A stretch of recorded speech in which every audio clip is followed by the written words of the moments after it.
The breaking point. Dr. Sarah Chen stared at the quantum analysis results floating before her hand trembling as she reached for her secure communicator. After 15 years of research into anomalies in Earth's scientific development, she finally had proof. The Galactic Federation hadn't been protecting humanity. They had been carefully orchestrating our technological stagnation. The holographic data showed a clear pattern of quantum interference in Earth's research facilities, subtle enough to go unnoticed for decades. The Federation's protective field around Earth, supposedly shielding us from hostile species, had been selectively blocking certain quantum states crucial for advancing beyond their approved technology level. "Admiral Hayes, I need to see you immediately," she transmitted through the encrypted channel. "Project Lighthouse has confirmed our suspicions. Within hours, the highest levels of Earth's Shadow Council, a secret organization formed to investigate anomalies in humanity's relationship with the Federation, gathered in a secure facility deep beneath the Antarctic ice. The room was sparse, with only a circular table and the soft blue glow of quantum-encrypted displays illuminating the faces of 12 individuals who carried humanity's greatest secret. Admiral James Hayes, his dark skin creased with worry lines earned from years of covert operations, stood before the assembled council. Dr. Chen's discovery confirms what we've suspected since the Jakarta incident. The Federation's guidance program isn't about protection. It's about control. The holographic display showed hundreds of subtle manipulations, research accidents that weren't accidents, failed experiments that should have succeeded, and breakthrough technologies that mysteriously proved impossible to replicate. The Federation had been playing a long game, keeping humanity dependent while extracting our resources and creative potential. "There's more," Dr. Chen added, her voice steady despite her exhaustion. "We've detected similar interference patterns around other protected species. The Arcturians, the Vega Collective, even the silicon-based lithoids. They're all being held back." Counselor Zhang, the head of Earth's diplomatic corps, leaned forward. "We're not alone in this cage. The Federation has been playing the same game across the galaxy. But we have something they didn't expect," Admiral Hayes said, activating another holographic display.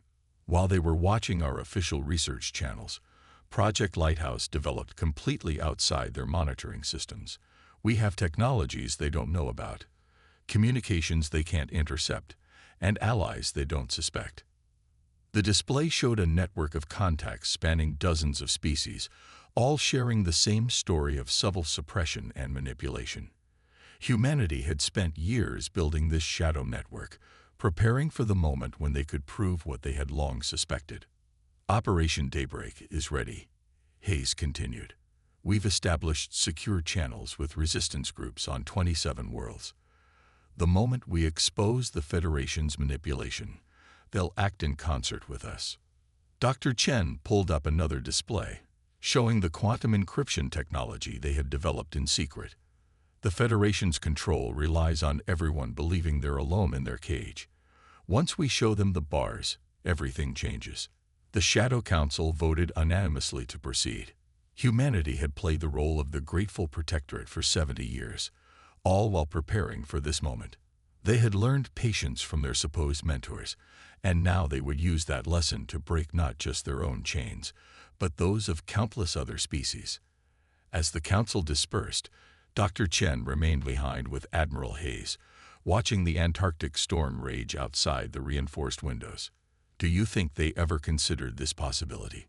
she asked. "That their efforts to control us would teach us exactly how to beat them at their own game?" Hayes smiled grimly. "The Federation forgot something fundamental about humans, Sarah. The more you try to contain us, the more creative we become in finding ways out. They gave us 70 years to study their methods, analyze their weaknesses, and build alliances they never imagined possible. Tomorrow everything changes," Chen said, looking at the final activation sequence for Operation Daybreak. "Tomorrow," Hayes agreed, "we show the galaxy what humanity can really do when you try to cage us." The quantum encryption signals were already racing through subspace, carrying coded wake-up calls to their allies across the stars. The Federation's carefully maintained illusion of benevolent guidance was about to shatter, and in its place would rise something new. Something built on truth, cooperation, and the unshakable human spirit of resistance against control. The storm outside grew stronger, but in the secure facility, humanity's representatives continued their preparations. The breaking point had arrived, and with it, the dawn of a new era in galactic history. Silent revolution. The Arcturian trading vessel looked unremarkable as it docked at Federation Station 7, its crystalline hull dim and weathered from decades of legitimate commerce. Captain Lyra Vex, her translucent form shifting with subtle colors, presented perfectly normal cargo manifests to the Federation inspectors. They had no way of knowing that hidden within her crystalline body were quantum-encrypted messages that would help topple their civilization. In the 3 months since Operation Daybreak began, humanity's network had grown exponentially. Every suppressed species they contacted had their own stories of mysterious failures and inexplicable technological barriers. More importantly, they all had their own ways of hiding communications from Federation oversight. The lithoids passed messages through crystalline resonance patterns in their mineral trades. The Vega Collective encoded signals in the seemingly random energy fluctuations of their power cells. Even the gaseous Cloudborn had found ways to transmit data through the very atmospheric processors the Federation had mandated for their colonies. In her private quarters, Lyra interfaced with the quantum receiver Dr. Chen had provided. The human woman's holographic form materialized, composed of light that seemed to dance with the same colors as Lyra's crystalline body. The hegemony of 7 suns has confirmed their participation, Lyra reported. They've been documenting Federation interference in their stellar engineering projects for centuries. Chen nodded, making notes on an unseen display. That makes 34 major species now, plus dozens of smaller ones. The Federation's control web is more extensive than we imagined, but so is the resistance against it. Some of my people still fear what will happen when we move openly, Lyra admitted, her colors shifting to deeper blues. The Federation's power is built on more than just technology.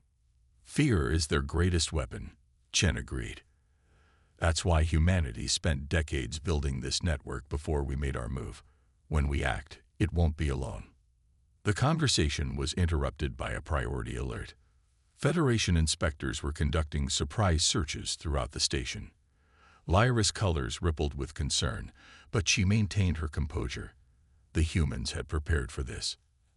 As the inspectors entered her ship, their sensors detected nothing unusual. The quantum technology humanity had developed operated on principles the Federation hadn't discovered, or more likely, had discovered and suppressed long ago. The inspectors left, never realizing they had walked right past evidence of the greatest conspiracy in galactic history. Meanwhile, in a secure facility on Mars, Admiral Hayes was meeting with representatives from the Lithoid Collective. The silicon-based beings had taken crystalline forms that towered over him, their faceted surfaces refracting the room's light in complex patterns. Our deep core processors have analyzed the Federation's pattern of interference. The lead lithoid communicated through crystalline harmonics. They have been selectively damping quantum fields around our research facilities for at least 700 years, preventing us from achieving our true potential in crystal computing. Hayes shared humanity's own findings, showing how the patterns matched across species and sectors. They've been using the same techniques everywhere, just adapted to each species' particular technologies. But they never expected us to compare notes. The lithoids resonated with anger, their crystalline forms humming at frequencies that would have shattered lesser materials. We believed ourselves limited by our nature. To discover it was artificial constraint. That anger is exactly what they fear, Hayes said.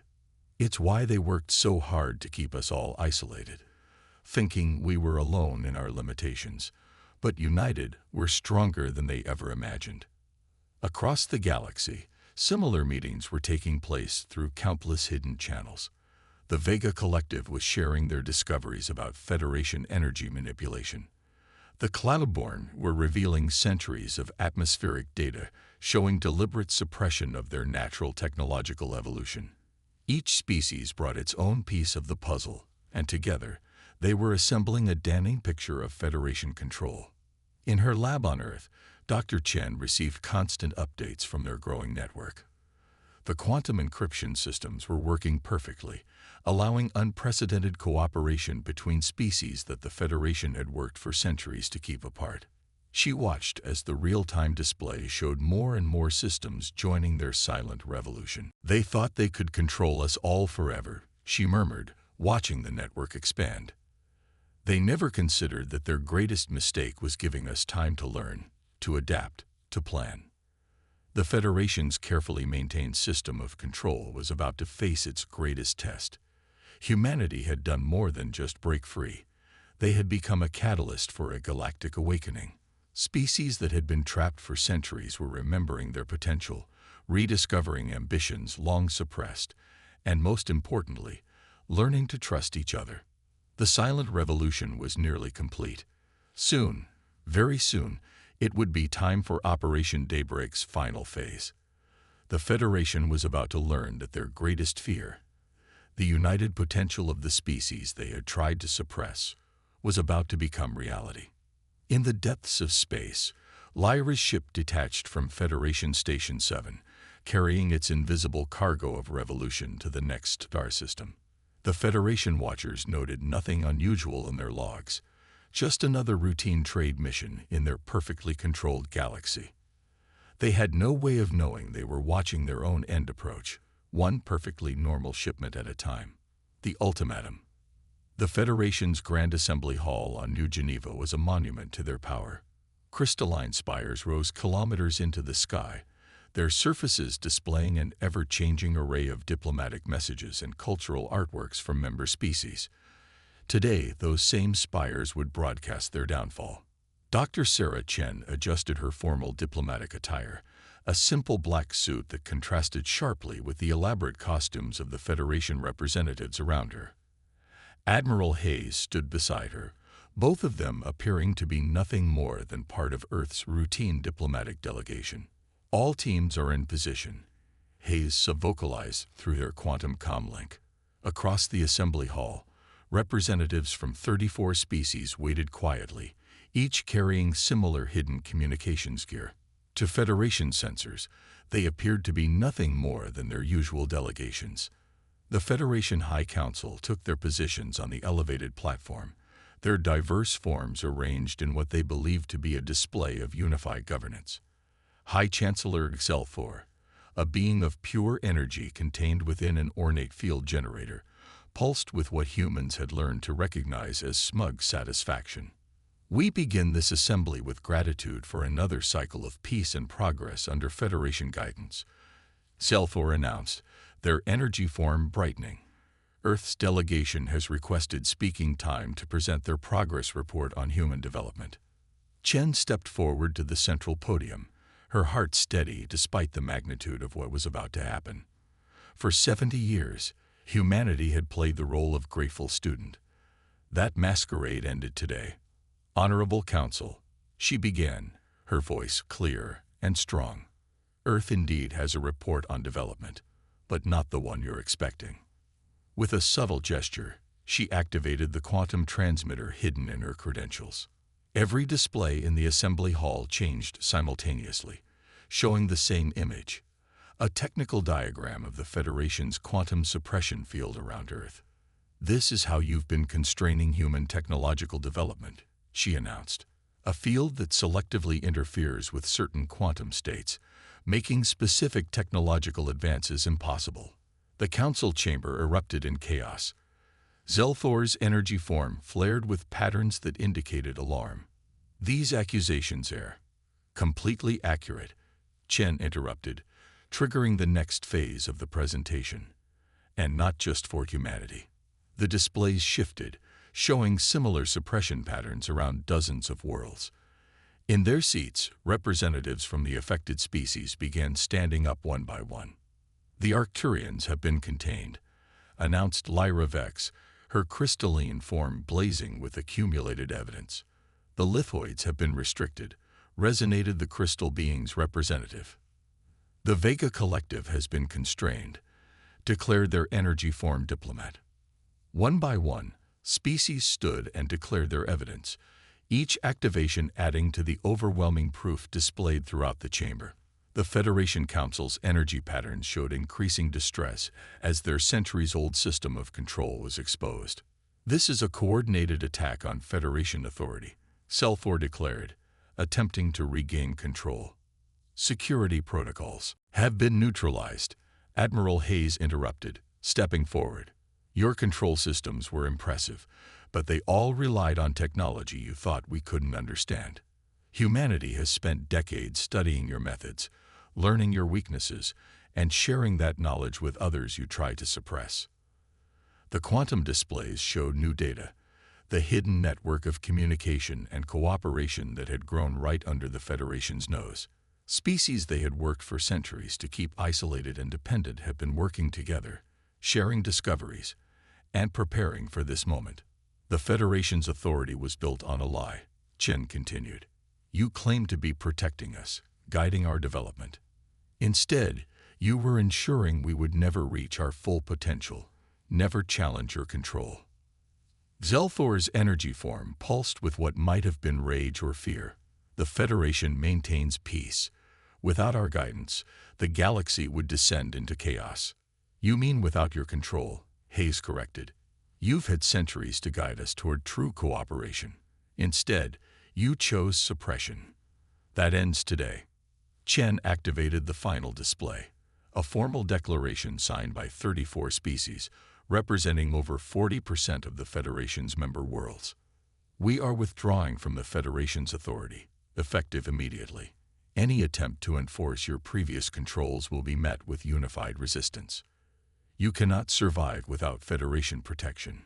Zelthor's form was practically strobing now. We've survived your protection for centuries, Chen replied calmly. Now we'll show you what we can achieve without it. Throughout the chamber, representatives began activating technology that had been declared impossible by Federation standards. Quantum communications that bypassed all known protocols, energy manipulations that defied Federation physics, crystalline computing that processed data in ways the Federation had claimed couldn't exist. We're not here to destroy the Federation, Hayes announced to the stunned council. We're here to transform it. You can join us in building something new, a true coalition of equals, or you can watch your power crumble as every species you've suppressed claims their freedom. The council chamber had fallen silent, the weight of centuries of deception finally exposed to the light.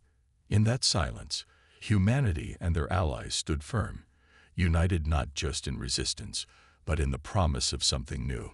The age of Federation control was over.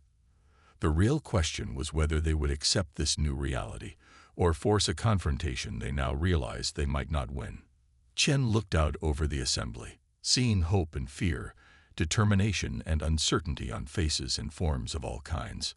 The Federation had spent centuries teaching them all to be afraid of their own potential. Now it was time to learn what they could achieve without those chains. The ultimatum had been delivered. The next move belonged to the Federation Council, but for the first time in centuries, they were no longer the only power that mattered in the galaxy. Ripples of change. The next 48 hours transformed the galaxy more dramatically than the previous 1,000 years of Federation rule. Dr. Chen watched from the Quantum Command Center on Mars as the carefully laid plans of Operation Daybreak unfolded across thousands of worlds. The Federation's response to the ultimatum had been predictable. They had attempted to activate emergency protocols to lock down rebel systems, but humanity and their allies had spent years preparing for this moment. The Federation's control systems found themselves blocked by technologies they had never imagined possible. Status report from the Vega Collective. Admiral Hayes announced, studying the quantum feeds. Their energy manipulation grid has successfully neutralized Federation containment fields in 3 sectors. The lithoids have done the same in their regions using crystal resonance technology. The massive holographic display showed the galaxy transforming in real time. Red zones indicated areas where Federation control was being actively dismantled. Green marked regions where new alliances were already forming. Yellow highlighted zones of ongoing negotiation. Lyra Vex's crystalline form shimmered as she delivered her report through the quantum link.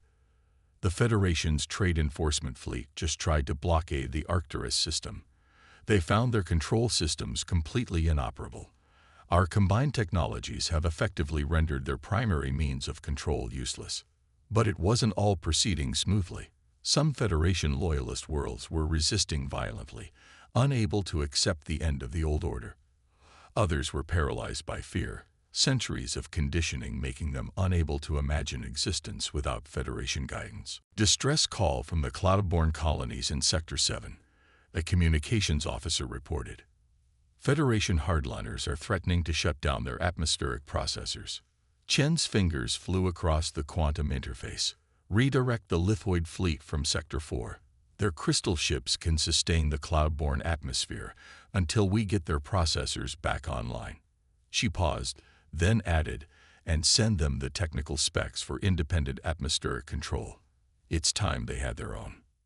The Federation Council had fractured in the face of the rebellion. Some members had immediately recognized the shifting balance of power and were already reaching out to join the new alliance. Others clung desperately to their old authority, unable to accept that their age of control was over. Message from High Chancellor Excelthor, Hayes reported, his expression grim. They're demanding we shut down our quantum network and submit to Federation oversight, or they'll trigger their emergency preservation protocols. Chen's eyes narrowed. They're bluffing. They know we've neutralized their primary control systems. Unless they have something we don't know about, Hayes countered. Incoming priority transmission from the hegemony of 7 suns, the communications officer interrupted. They've detected unusual energy signatures from Federation core worlds. Something big is powering up. The holographic display shifted, showing massive energy readings from deep within Federation space. The patterns were unlike anything they had seen before. They wouldn't. Lyra's voice came through the quantum link, her crystalline form flickering with alarm. Even the Federation wouldn't be crazy enough to use the forbidden technologies. Chen's mind raced. The Federation had spent centuries suppressing advanced technology in other species. But what if they had been developing their own secret weapons all along? Insurance against exactly this type of rebellion. All units, battle stations, Hayes ordered. Activate the quantum shields we developed with the lithoids. Whatever they're planning. The warning came too late. A massive energy wave erupted from Federation space, rippling across the galaxy at impossible speeds. But as it reached the rebel systems, something unexpected happened. The combined quantum shields of 34 species, each contributing their own unique technological advances, didn't just stop the wave. They reflected it back, amplified by their unified power. The Federation's weapon had become a demonstration of exactly why their policy of suppression had been so foolish. Energy wave contained and redirected, the Vega Collective reported. Federation core worlds are going dark. Their own weapon just overloaded their primary power grid. Chen couldn't help but smile at the irony. They never understood what they were really afraid of. It wasn't our individual capabilities that threatened them. It was what we could achieve together. Across the galaxy, the ripples of change continued to spread. Federation control systems were being dismantled. Suppressed technologies were being reactivated. Species that had been kept apart for centuries were finally meeting as equals, sharing discoveries and capabilities that the Federation had tried to prevent. Report from Earth, Hayes said, his voice carrying a note of pride. The Shadow Council has approved the draft charter for the new Galactic Alliance, based on cooperation, not control. Innovation, not suppression. Unity through diversity, not enforced conformity. Chen looked at the holographic galaxy map, watching as more and more systems turned green. The Federation had spent centuries teaching everyone to fear change, to depend on their guidance, to accept limitations as natural law. But they had never understood the most fundamental truth about the species they tried to control. the more you try to suppress potential, the more it finds new ways to express itself. And when you finally remove those barriers, the explosion of progress can reshape worlds. The ripples of change were becoming waves of transformation. The galaxy would never be the same, and that was exactly what they had been fighting for. New Dawn. 1 year after the fall of the Federation, the newly constructed Alliance Assembly on Earth hosted representatives from over 500 species. The crystalline architecture, a collaboration between human architects and lithoid crystal shapers, captured the rising sun in patterns that painted the chamber in ever-changing colors. Dr. Sarah Chen stood at the observation deck, watching ships from across the galaxy arrive through the quantum gates that now connected allied systems. Each vessel represented a different species, a different technology, a different way of thinking that had been suppressed under Federation rule. Quite a change from the old Federation assembly, isn't it? Admiral Hayes joined her, his dress uniform gleaming in the morning light. No hierarchical seating, no enforced protocols, no suppression fields. And 10 times the technological progress in 1 year than we saw in the previous century. Chen added, reviewing the latest reports on her quantum display. The cooperation between formerly isolated species had led to advances that would have been impossible under Federation restrictions. The Vega Collective's energy manipulation techniques, combined with lithoid crystal technology and human quantum theory, had revolutionized space travel. The Cloudborne's atmospheric engineering, freed from Federation constraints, was transforming terraform technology. Every species brought something unique to the Alliance, and together they were achieving what the Federation had feared most: true innovation. Lyra Vex materialized beside them, her crystalline form now incorporating elements of various ally technologies. The last Federation holdouts in the Carina sector have requested membership in the Alliance, she reported. They've seen what real cooperation can achieve. And the former High Chancellor? Hayes asked. Hexalthor has accepted a position as a historical advisor, Lyra said with what might have been a crystalline smile. They've admitted that the Federation's fear of uncontrolled development was ultimately self-defeating. The main chamber below them began to fill as representatives took their places for the first annual Alliance Conference. Species that had once been kept carefully separated now mingled freely, sharing ideas and technologies that would have been forbidden just a year ago. We're tracking over 10,000 registered collaborative projects, Chen noted, scanning the latest data. Everything from fundamental physics to arts and culture. The Federation tried to convince everyone that unrestricted cooperation would lead to chaos. Instead, it led to this. Hayes gestured at the chamber below.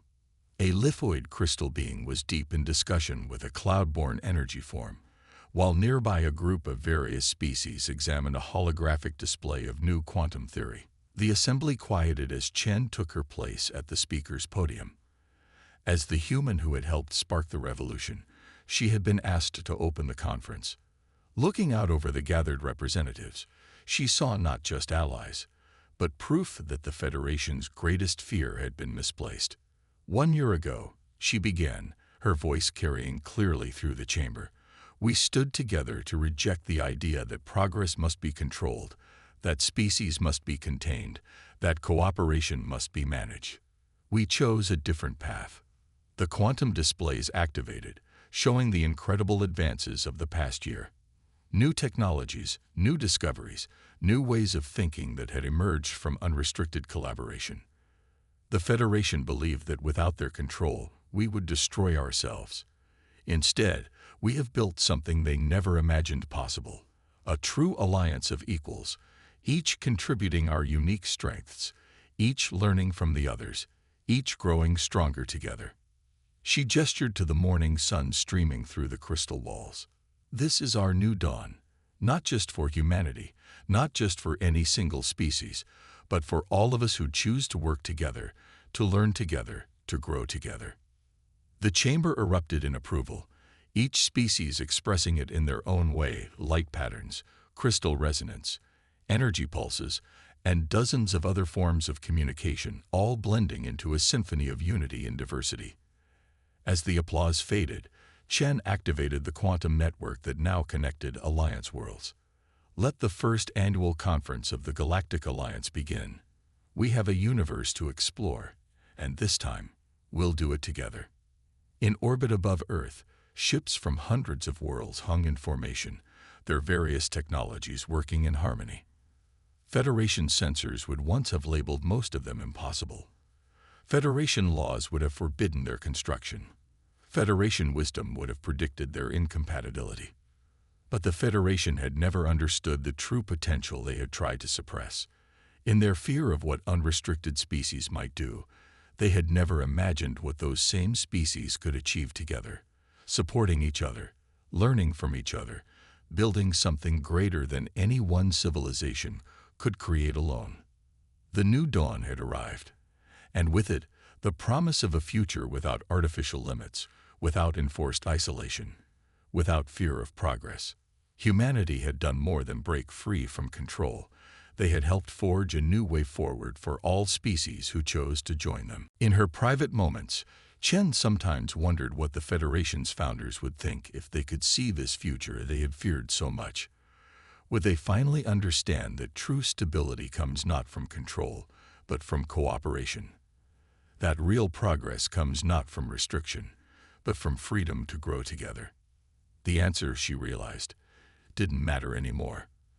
The future belonged to those who were willing to face it together, to embrace the unknown, to trust in the combined strength of many different peoples working as one. The Federation's age of control was over. The Alliance's age of collaboration had begun, and the galaxy would never be the same.